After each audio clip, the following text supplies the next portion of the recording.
Hello everyone. Today we are going to discuss the last topic of the reproduction in animals, chapter 9. Okay.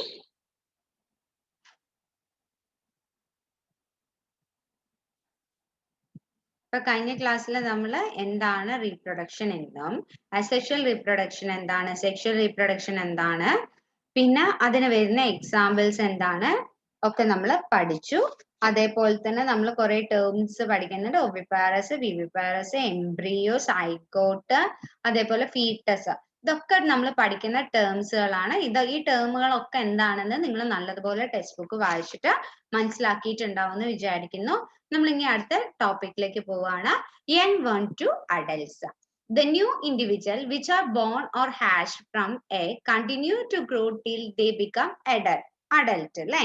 അതായത് ഒരു എന്താണ് മുട്ട പൊട്ടി വിരിഞ്ഞാലും അത് കുഞ്ഞാണ്, പിന്നെ അതൊന്ന് വലുതായി അഡൽട്ട് ആയി മാറുന്നവരെ എന്ത് ചെയ്യും, അതിനൊരു ഗ്രോത്ത് ഉണ്ട്. In some animals young ones may look very different from adult. Adult അതായത് വലുതാവുമ്പോ കാണുന്നതും ചെറുതാവുമ്പോ അതിന് തമ്മിൽ, ഇപ്പൊ മനുഷ്യനെ നോക്കുമ്പോ മനുഷ്യന്റെ കാലും കൈയും ഒക്കെ ഒരേപോലെയാണ് അല്ലെ. വലുതാവുമ്പോ അതിനൊക്കെ വലുതാവുന്നുണ്ട്, അല്ലാതെ വേറെ വ്യത്യാസങ്ങളൊന്നുമില്ല. പക്ഷെ ചില അഡൽട്ടും അതേപോലെ അതിന്റെ യങ് വൺസും വളരെ വ്യത്യാസമുണ്ട്. Recall the life cycle of silk worm. Silk വർമിന്റെ ലൈഫ് സൈക്കിൾ നിങ്ങൾക്ക് നോക്കിയാൽ മനസ്സിലാവും. എഗ് എന്തായി മാറി, ലാർവയായി, പിന്നെ അത് കാറ്റർപില്ലർ ആയി, പിന്നെ പ്യൂപ്പയായി, പിന്നെ അഡൽട്ട് ആയി. അപ്പൊ ശരിക്കും നിങ്ങൾക്ക് അതിന്റെ വ്യത്യാസം മനസ്സിലാവുന്നുണ്ട് അല്ലെ. നിങ്ങൾ അത് 7th പഠിച്ചതുമാണ്. Frog is another such example. ഇന്ന് ഇതിൽ നമ്മൾ പഠിക്കാൻ പോകുന്നത് ഫ്രോഗിനെ കുറിച്ചാണ്. Observe the different stages of frog starting from the egg to the adult stage. We find that there are 3 distinct stages. 3 stages ആയിട്ട് നമുക്ക് കാണാം. ആദ്യം അതിന്റെ മുട്ട, എഗ്, പിന്നെ ടാഡ്പോൾ. ടാഡ്പോൾ ആണ് നമ്മുടെ ഇവിടെ ലാർവ സ്റ്റേജ്, പിന്നെ adult. Do the tadpole look like different from the adult? നിങ്ങൾ തവളക്കുട്ടികളെ കണ്ടിട്ടുണ്ടോ? ആ തവളക്കുട്ടികളെയും അതേപോലെ തവളേനെയും കാണുമ്പോൾ നല്ല വ്യത്യാസമുണ്ട് അല്ലേ. ഓക്കെ, നമ്മുടെ വാൽമാക്രി എന്നൊക്കെ പറയും മലയാളത്തില്. Similarly the caterpillar of the pupa of the silk worm look very different from the adult. അതേപോലെ കാറ്റർപില്ലർ ആ പുഴുവും പൂമ്പാറ്റ അതും തമ്മിൽ നല്ല വ്യത്യാസമുണ്ട് അല്ലെ. The features that are present in the adult are not found in these young ones. അതിന്റെ അർത്ഥം എന്താ? കുഞ്ഞുങ്ങളിൽ കാണുന്ന ഫീച്ചേഴ്സ് ഒന്നും എന്തിൽ കാണുന്നില്ല, അഡൽറ്റിൽ കാണില്ല. ഇപ്പൊ തവളയിൽ വാല് പോലെ ഇടുന്നുണ്ട്, പക്ഷെ തവളയുടെ കുട്ടി ടാഡ്പോളില തവള വരുമ്പോ വാലുണ്ടോ? ഇല്ല. അപ്പൊ ആ ഫീച്ചേഴ്സ് തമ്മിൽ നല്ല ഡിഫറെന്റ് ഉണ്ട്. Then what happened to the tadpole or caterpillar thereafter? You must see the beautiful moth emerging out from the cocoon. അല്ലേ, നല്ലൊരു മൊത്ത് നമുക്ക് പുറത്തേക്ക് വരുന്നത് കാണാം. In the case of tadpole, transform into adult capable for jumping and swimming. Jump ചെയ്യാനും swimming ചെയ്യാനും പറ്റുന്ന ഒരു ടാഡ്പോൾ അത് അഡൽട്ട് ആയി മാറുമ്പോൾ എന്തായി മാറുന്നു? ഒരു നല്ലൊരു ജമ്പ് ചെയ്യാനും സ്വിം ചെയ്യാൻ പറ്റുന്ന ഒരു തവളയായി മാറുന്നു. The transformation of larva into adult through drastic changes is known as metamorphosis. അതായത് ഇങ്ങനെ കുഞ്ഞിനെയും അമ്മേനെയും തമ്മിൽ നല്ല വ്യത്യാസമായിട്ട് കാണുകയാണെന്നുണ്ടെങ്കിൽ നമ്മൾ അതിനെ പറയുന്നതാണ് മെറ്റാമോർഫിസിസ്. ഓക്കെ, പുഴു എന്തായി മാറി? ലാർവ ഉണ്ടാക്കി, പിന്നെ പൂമ്പാറ്റയായി മാറി. അപ്പൊ പുഴുവിൽ നിന്ന് പൂമ്പാറ്റയിലേക്ക് വരുമ്പോ എന്താ, അമ്മയും കുഞ്ഞും യാതൊരു ബന്ധവും ഇല്ലാത്തതുപോലെയാണ് നമുക്ക് കാണപ്പെടുന്നത്. അങ്ങനെയുള്ള ആ ഫീച്ചേഴ്സിനെ നമ്മൾ പറയുന്ന പേരാണ് metamorphosis. Okay, what about the change we observe in our body as we grow?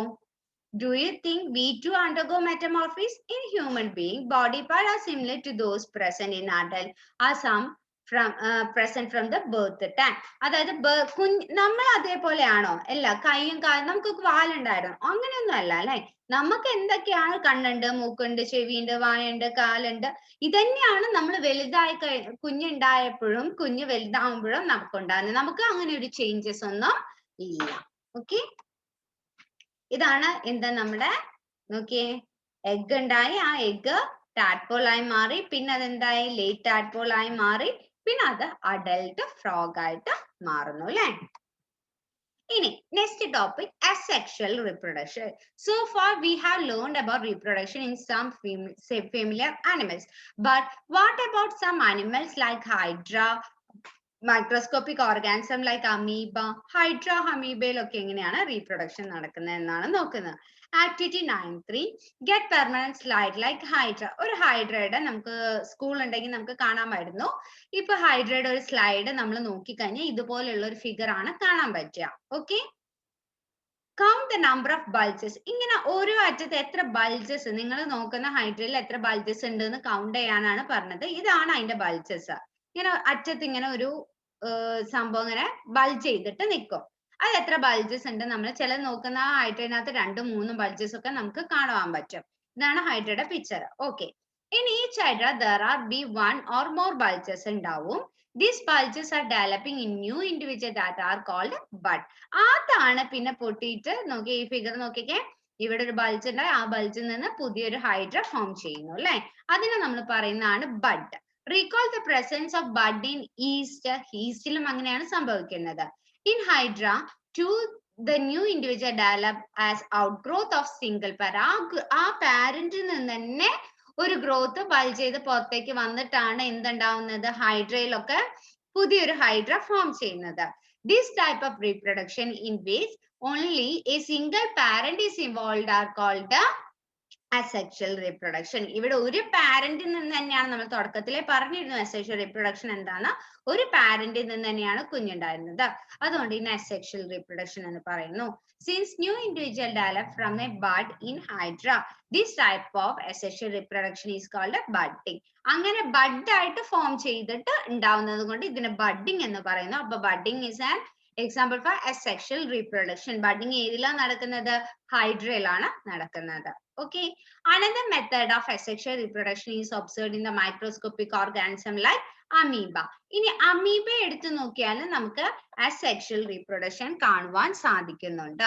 You have learned the structure of amoeba. അമീബയുടെ സ്ട്രക്ചറിനെ കുറിച്ചൊക്കെ നമ്മൾ പഠിച്ചിട്ടുണ്ട്. You have recalled the amoeba is single celled organism. അത് single cell organism ആണ്. It begins the process of reproduction by division of nucleus into two nucleus. nucleus എന്തായി മാറും, ആദ്യം ഒരു nucleus ഉണ്ടായിരുന്നുള്ളൂ, പിന്നെ അത് എന്തായി മാറും, 2 ന്യൂക്ലിയസ് ആയി മാറും. ഈ 2 ന്യൂക്ലിയസ് ആയി മാറിക്കഴിഞ്ഞാൽ പിന്നെ അതെന്തായി, 2 സെല്ലായി മാറും. അങ്ങനെയാണ് ഇത് ഡിവൈഡ് ചെയ്യുന്നത്.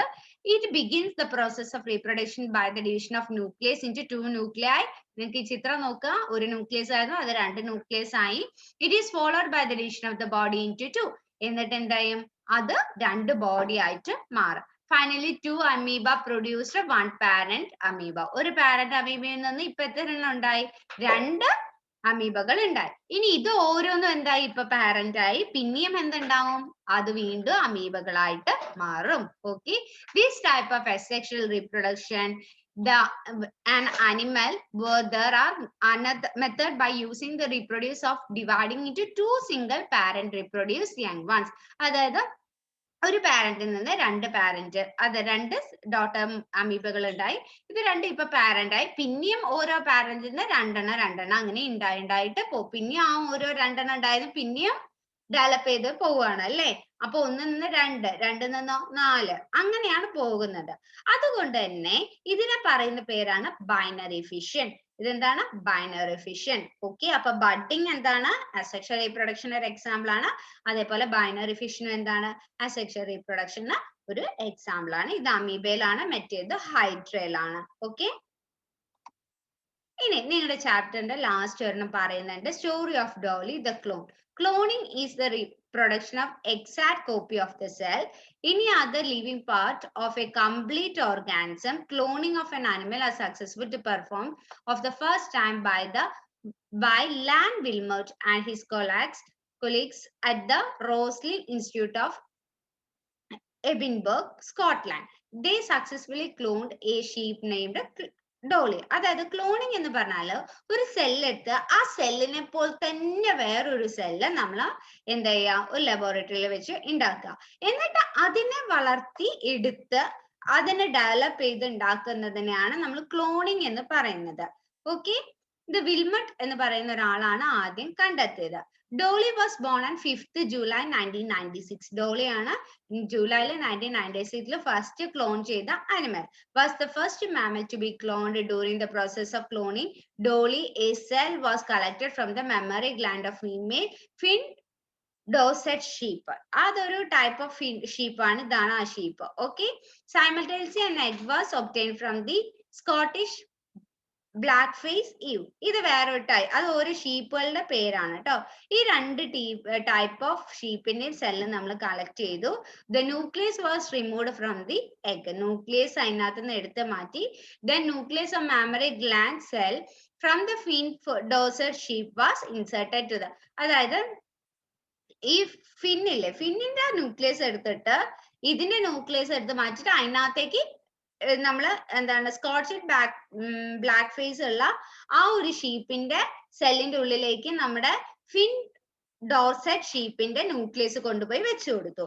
The egg thus produced was implanted in the Scottish black face egg. Okay, the development of the egg following normally and finally Dolly was born. അങ്ങനെ അപ്പൊ എന്താണ് സംഭവിക്കാന്ന് അറിയാൻ വേണ്ടിയിട്ടാണ് ഇത് ചെയ്തത്. പിന്നെ അത് ഡോളി ആയി മാറി. The Dolly was given birth to the Scottish blackface Eve. It was found to absolutely identical to the Finn desert sheep from the nucleus was taken. Okay, since the nucleus from the egg of the Scottish blackface Eve was removed, Dolly did not show any character of the Scottish blackface Eve. അതായത് അതിന്റെ എന്താണ് black face ഉള്ളതിന്റെ nucleus എടുത്ത് മാറ്റിയത് കൊണ്ട് ഡോളിക്ക് എന്ത് character ഇല്ല, അങ്ങനെ യാതൊരു ക്യാരക്ടറും കാണാൻ പറ്റിയില്ല. Dolly was healthy clone and Finn Dorset sheep and produce several offspring of her own normal sexual means. അതപ്പോ ബ്ലാക്ക് ഫേസ് ഇല്ലാത്തതിന് നമുക്ക് എന്ത് ചെയ്യാൻ പറ്റും, പിന്നീട് അതിന്റെ ന്യൂക്ലിയസ് എടുത്ത് മാറ്റിയാൽ നമുക്ക് എന്ത് ചെയ്യാൻ പറ്റും, അങ്ങനെ ബ്ലാക്ക് ഫേസ് ഇല്ലാത്ത ഷീപ്പുകളെ ഉണ്ടാക്കാൻ പറ്റുമെന്ന് നമ്മൾ ഈ ഡോളിയിലൂടെ കണ്ടെത്തി. ഇത് ജസ്റ്റ് നമുക്കൊരു എക്സ്ട്രാ ഒരു റീഡിങ്ങിന് വേണ്ടി കൊടുത്തിരിക്കുന്നതാണ്. ഓക്കെ, അപ്പൊ നമ്മൾ റീപ്രൊഡക്ഷൻ ഇൻ ആനിമൽസ് എന്നുള്ള ചാപ്റ്റർ നമ്മൾ പഠിച്ചു കഴിഞ്ഞു. മോഡ് ഓഫ് റീപ്രൊഡക്ഷനിൽ asexual and sexual reproductions, mode of reproduction organs ഏതൊക്കെയാണ് അസെക്ഷലിൽ വരുന്നത്, ഫീമെയിലിന്റെയും മെയിലിന്റെയും പഠിച്ചു. ഫെർട്ടിലൈസേഷൻ നമ്മൾ പഠിച്ചു, എക്സ്റ്റേണലും ഇന്റേണൽ ഫെർട്ടിലൈസേഷനും നമ്മൾ പഠിച്ചു. അതേപോലെ തന്നെ വിവിപാരസും ഒവിപാരസും തമ്മിലുള്ള ഡിഫറൻസ് എന്താണെന്നും, അസെക്ഷൽ റീപ്രൊഡക്ഷനിൽ ടാഡ്പോളും അതായത് തവളയുടെ അല്ലെ അത് നമ്മൾ പഠിച്ചു. അതേപോലെ തവളയുടെ സ്റ്റേജ് എങ്ങനെയാണ്, അത് മെറ്റമോർഫിസിസ് എന്ന് പറയുന്നത് എന്താണെന്ന് പഠിച്ചു. അതേപോലെ അസെക്ഷൽ റീപ്രൊഡക്ഷനിൽ ഹൈഡ്രയിലെ അമീബയാണ് എക്സാമ്പിൾ നമ്മൾ പഠിക്കുന്നത്. ഓക്കെ, ഇത്രയേ ഉള്ളൂ നമുക്ക് ഈ ചാപ്റ്ററിൽ പഠിക്കാൻ. Study well. Thank you.